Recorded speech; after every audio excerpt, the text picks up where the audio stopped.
Let us begin in a quiet corner of the American South, in the years just after the Civil War. Picture a young boy, named Thomas Woodrow Wilson, growing up in the gentle, rolling hills of Virginia and Georgia. The air is warm and carries the scent of magnolia blossoms. The light of late afternoon filters through tall, ancient oaks, casting long, soft shadows on the verandas of quiet homes. This is a world of quiet study and spoken prayer, of inkwells and leather-bound books.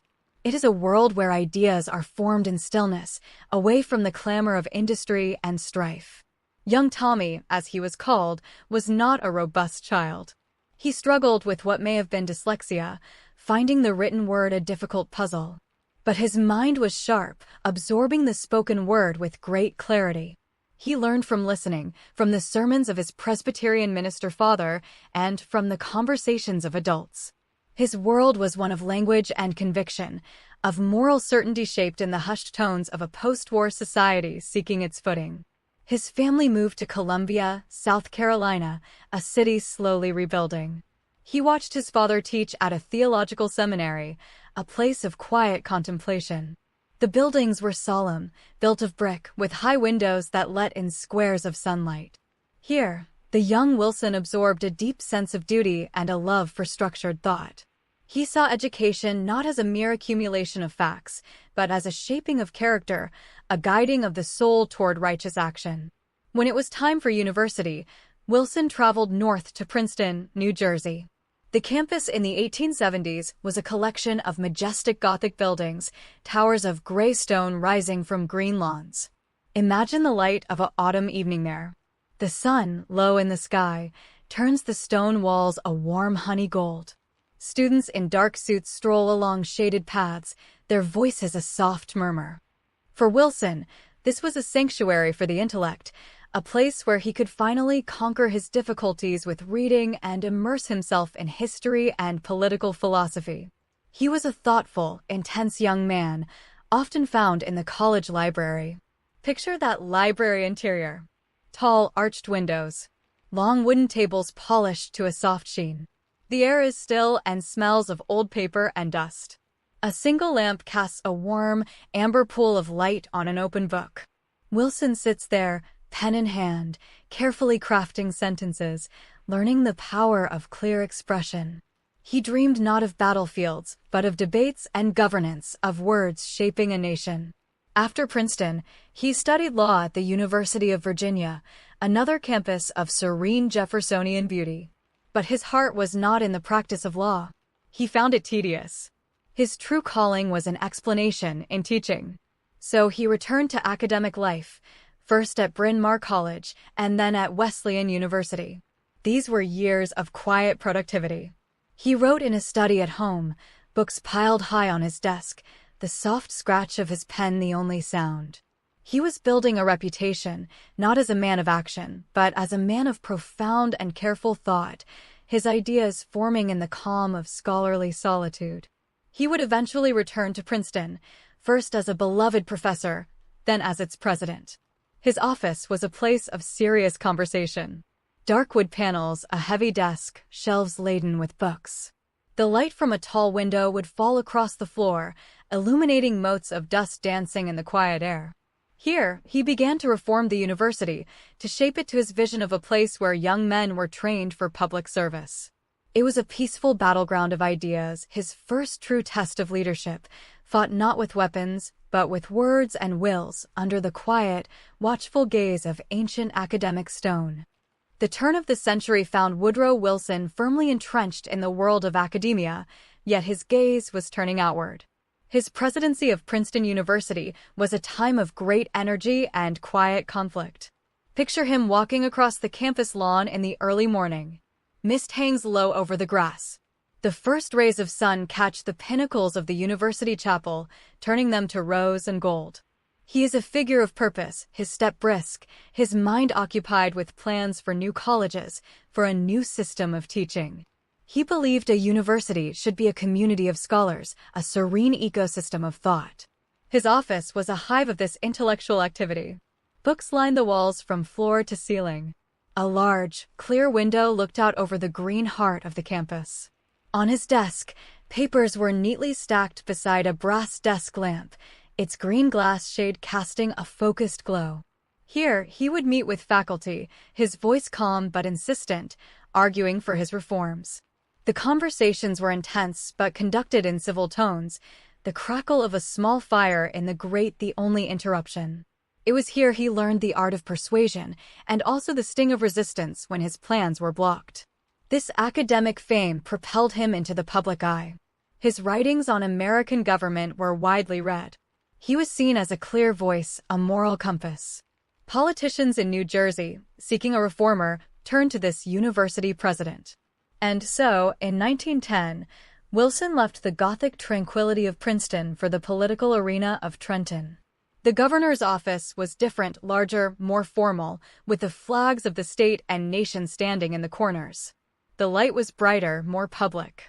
But Wilson brought his scholarly habits with him. He would often work late into the evening. Imagine the New Jersey State House at night. Most windows are dark. But in one on the second floor, a soft, steady light burns. Inside, Wilson is at his desk, reading a lengthy bill. A single lamp illuminates the text, leaving the corners of the high-ceilinged room in deep shadow. The only sound is the turning of a page. He approached governance as a problem to be studied, a text to be interpreted and corrected. He pushed through progressive reforms, battling political machines with the same reasoned arguments he used in faculty meetings. The nation was watching. In 1912, the Democratic Party convention turned to this scholarly governor as their presidential candidate. The campaign was vigorous, but Wilson himself often seemed above the fray. He conducted much of it from the porch of his vacation home in Sea Girt, New Jersey. Picture a wide, shaded porch overlooking a peaceful lawn that slopes toward the sea. Wilson sits in a wicker chair, surrounded by advisors. The air is salty and fresh. The light is the bright, clear light of the coast. He speaks calmly, formulating the speeches that would become his new freedom platform, a vision for a fairer America, conceived not in a smoky back room, but in the open, seaside air. His election victory brought a profound change of scene. In March of 1913, he prepared to leave Princeton for Washington. His home on Cleveland Lane was a scene of subdued activity. Trunks were packed with books. Furniture was covered in sheets. Sunlight streamed through the leaded glass windows of his study one last time, falling on the now bare desktop where so many essays and plans had been written. It was the end of one chapter, a life dedicated to theory. The next chapter, in the White House, would demand the application of all he had learned, in a sphere far less controlled, far less quiet than the university campus he loved. Woodrow Wilson entered the White House as a reformer, his mind focused on domestic concerns. His first years were a period of relative peace, and the presidential mansion itself became a character in his story. Let us imagine the White House in 1913, not as a symbol of power, but as a home.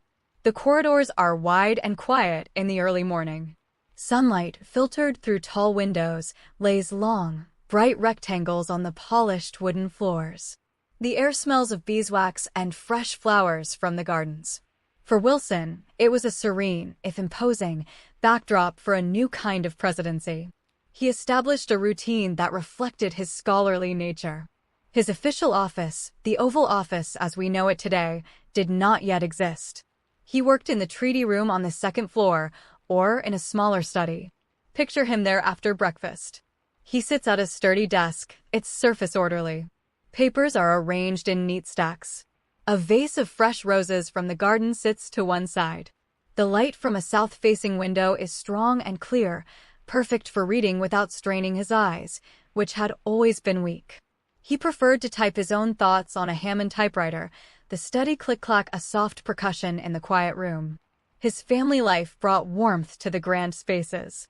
In the evenings, the red room or the blue room might be used for small gatherings. Music was important.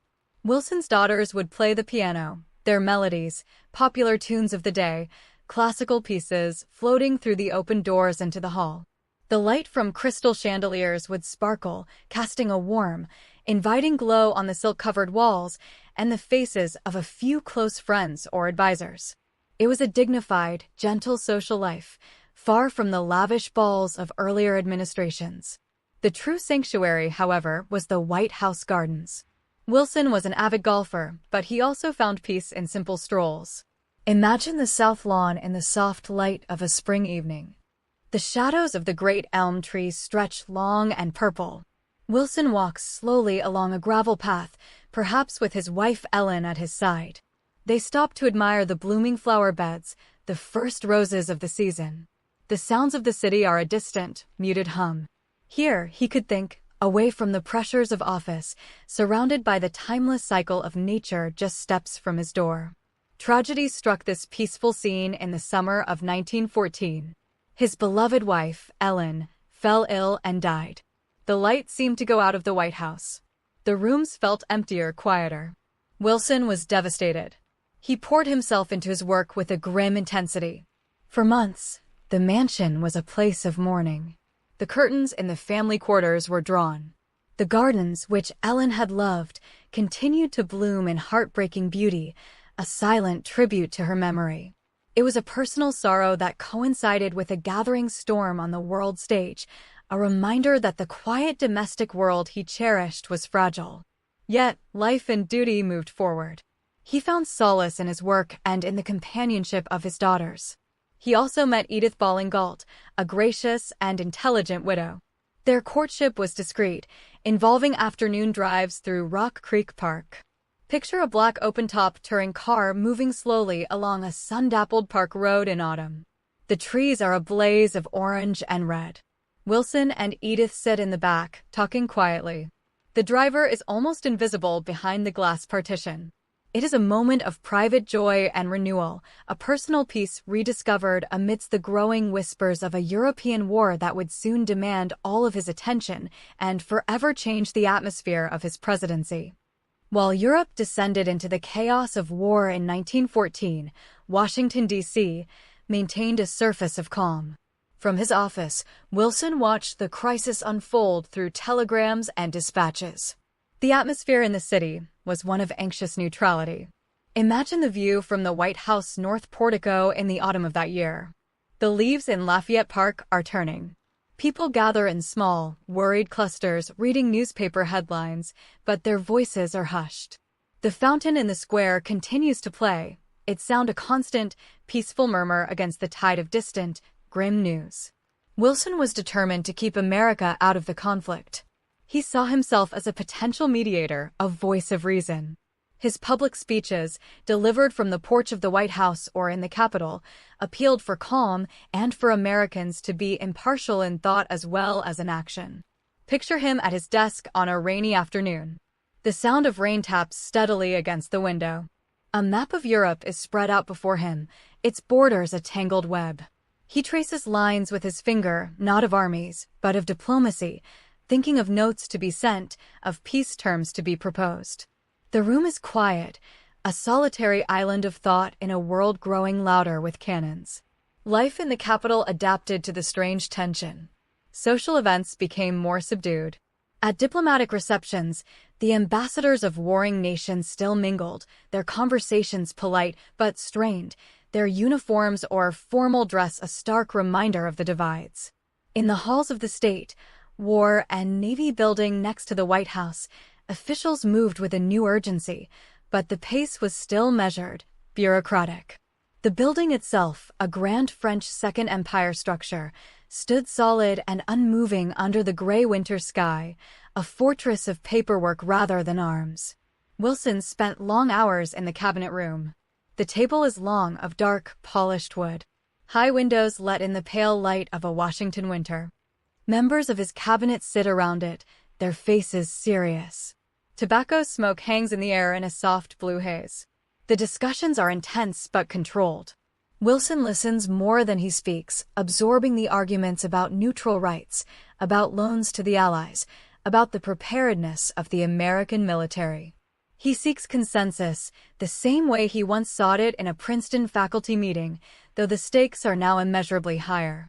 Outside the official buildings, the city went about its business. Horse-drawn carriages and the occasional automobile shared the streets. The Potomac River flowed quietly, reflecting the sky. In Georgetown, Houses with neat brick facades and small, walled gardens stood in rows, seemingly untouched by the distant war. It was a bubble of normality, but one that grew more fragile with each passing month, with each new report of a sunken ship or a brutal battle on the Western Front. The peace was a waiting peace, a breath held. Wilson won re-election in 1916 on the slogan, "He kept us out of war." The celebration was one of relief, but it was short-lived. The pressures were mounting. He would often retreat to his private study late at night.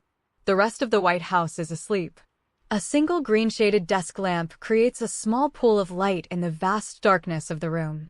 He writes by hand, drafting note after note to the German government, protesting the unrestricted submarine warfare that was killing American civilians. The pen scratches across the paper, a small sound in the immense quiet. It is the sound of peace clinging on by a thread, of a president trying to hold back a tide with words alone, in the profound stillness of the night. The thread of peace finally snapped in the spring of 1917.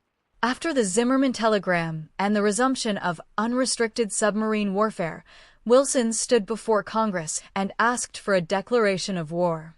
The decision weighed upon him heavily. Picture him in the hours after that speech. He has returned to the White House. The grand building feels different, no longer just a home or a seat of domestic policy, but now the nerve center of a nation at war. The air itself seems denser, charged with a new and solemn purpose. His daily routine tightened, became more austere. He still took his morning drive, but the purpose was different. It was less for relaxation, more to be seen, to project calm resolve. Imagine the presidential car, flags fluttering on its fenders, moving down Pennsylvania Avenue. Crowds now gather to see him, their faces a mix of patriotism and apprehension. He nods gravely from the window. The sunlight is bright, but it feels harsh, exposing, leaving no room for the soft, private moments of before. Every gesture was now part of the war effort. Inside, the White House transformed. Offices were given over to new war agencies. The sound of typewriters became a constant, frantic chorus. Messengers in uniform came and went at all hours. Yet, Wilson insisted on moments of normalcy. He continued his ritual of watching vaudeville and silent films in the East Room on Tuesday nights. The room would be darkened, the projector clattering, casting flickering images on a temporary screen. For an hour or two, the weight lifted. He would laugh at the comedies, a brief, quiet release in the midst of the immense pressure, surrounded by family and staff in the shared darkness. He communicated with the front not from a war room, but from his study. Reports from General Pershing arrived via telegraph. Wilson would read them in the evening, his face illuminated by the desk lamp, the rest of the room in shadow. The descriptions of trench warfare, of casualties, were stark and brutal. He absorbed them in silence. His role was not tactical, but moral and logistical. He framed the conflict as a crusade to make the world safe for democracy, a phrase born in his scholarly mind, now given life and death on an unimaginable scale. The home front mobilized. From his window, he could see the changes in the city. Government buildings were hung with large service flags, each star representing an employee in uniform. Parks were turned into victory gardens. The mood was purposeful, united, but also somber. There were no parades of celebration, only parades of young men marching to training camps. The sound of their boots on the pavement was a steady, grim drumbeat that echoed through the formerly quiet avenues. Washington was no longer a neutral observer, it was the beating heart of a massive, industrial war effort. Through it all, Wilson maintained as the war dragged to its close in 1918, Wilson's mind turned almost entirely to the shape of the peace to come. He had spoken of it for years, and now he aimed to build it. His famous 14 points were drafted not in a crowded conference hall, but in the quiet of his study. Imagine that process. Notes and outlines cover his desk. Books on history and international law lie open. The winter light outside is weak, but a strong desk lamp illuminates the page where he writes point number 14, a general association of nations. It is a moment of creation, of envisioning a new world order born from the ashes of the old, a scholar's solution to a soldier's problem. To achieve this, he made the unprecedented decision to travel to Europe for the Paris Peace Conference. The journey aboard the George Washington was a time of reflection and preparation. Picture the president on the deck of the ocean liner, wrapped in a heavy coat against the Atlantic chill. The sea is a vast, gray expanse stretching to the horizon. The ship cuts through the water, its wake a foaming line behind. He stands alone, looking east, toward the continent he hoped to reshape. The air is bracing, clean, filled with the sound of wind and waves, a pause between the effort of war and the diplomacy to come.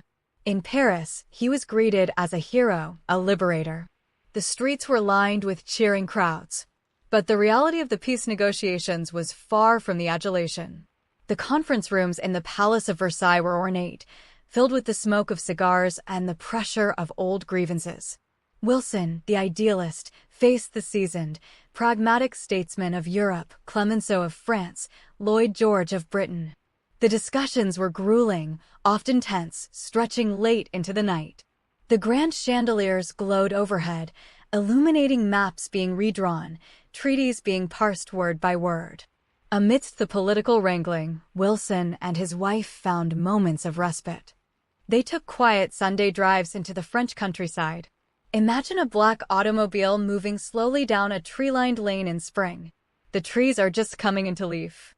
They pass through small villages where life seems untouched by the great conference. Farmers work in fields. The light is soft and green, filtering through the new canopy. For a few hours, he could escape the weight of the world, reminded of the simple, peaceful existence his League of Nations was meant to protect for all people. He returned to America with the Treaty of Versailles, its most cherished element being the covenant of the League of Nations. But he faced a new battle at home in the Senate. His health, never robust, began to fail under the strain of the cross-Atlantic voyage and the political fight. Yet, he embarked on a strenuous railroad tour across the country to take his case directly to the people. Picture him on the rear platform of his presidential train in a small western town at sunset. The light is golden, painting the faces of the crowd gathered on the dusty platform. He speaks passionately, his voice hoarse, about the dream of lasting peace. The scene is both grand and deeply human, a tired man pleading for a future he believed was within grasp. The effort proved too much.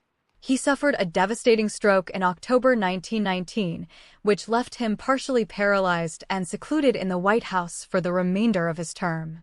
The active crusade was over. The public figure receded, and the private man, frail and guarded, remained.